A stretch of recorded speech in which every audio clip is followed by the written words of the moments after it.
Hello, and thank you for watching this video, which is about species, populations, and population density. Let's review a couple important vocabulary terms.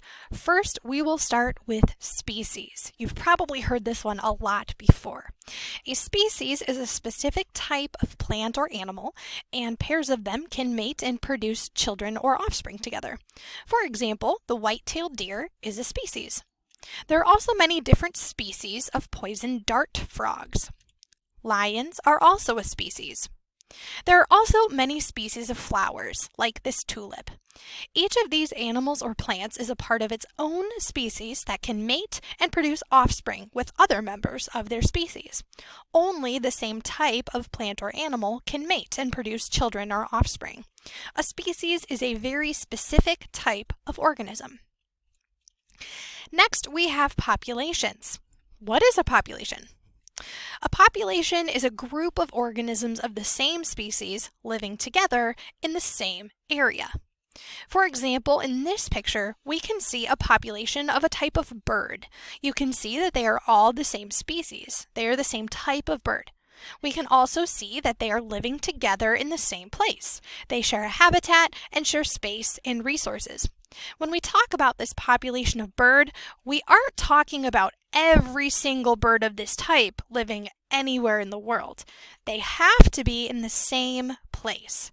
There may be different groups of this type of bird living in many locations around the world, and each group is its own population. Population density, or population size, can also be important when talking about populations. Population density is the number of individuals in that population at a specific time. So, if we could count the number of these birds living together in one place, that would be the population density, however many birds. But does that number always stay the same?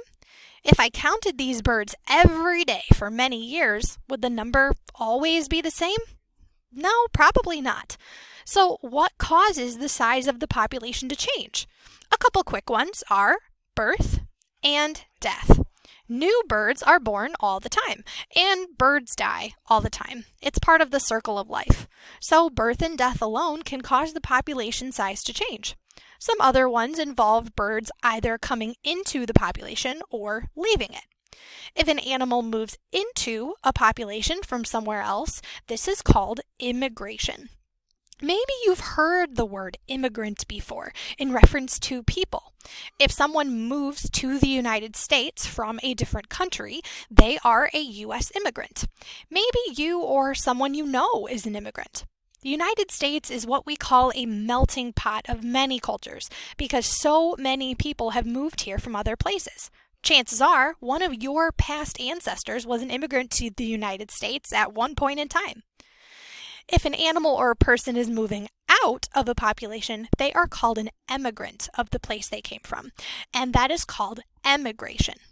Immigration is moving in, emigration is exiting or moving out. So putting those ideas and applying them to population size, if organisms come into a population through immigration, the population grows. If an organism leaves or exits a population through emigration, the population shrinks. So we know that population sizes can change over time, but in an ecosystem, are all populations about the same size? Let's think of an example. In a forest, do you think that there will be the same number of maple trees, ants, squirrels, and foxes? Or in the ocean, are there the same number of sharks as there are little fish that the sharks eat? No way.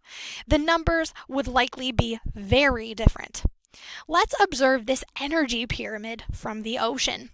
At the bottom, there are phytoplankton, which are itty-bitty tiny plants that grow in the ocean. Above them are crustaceans, like lobsters, shrimp, and crabs. Above that, you have herring, which are a type of fish. Then above them, mackerel, another type of fish. And then you have sharks on top. What do you notice about the sizes of these populations in the ocean? Hopefully, you notice that at the top of this pyramid, the predator, the shark, has a very small population size. There are some sharks in the ocean, but they aren't completely filling the water, and there aren't large schools of them. There are many more other types of ocean creatures that fill the oceans, like various types of fish and crustaceans. The most abundant and what have the highest population size are the producers at the bottom, the phytoplankton. You will see in every ecosystem that producers come in the highest numbers and abundance. And as you work your way up the food web or food chain, there are smaller and smaller populations until you get to the top where the biggest predators are. And there usually aren't that many of them compared to the rest.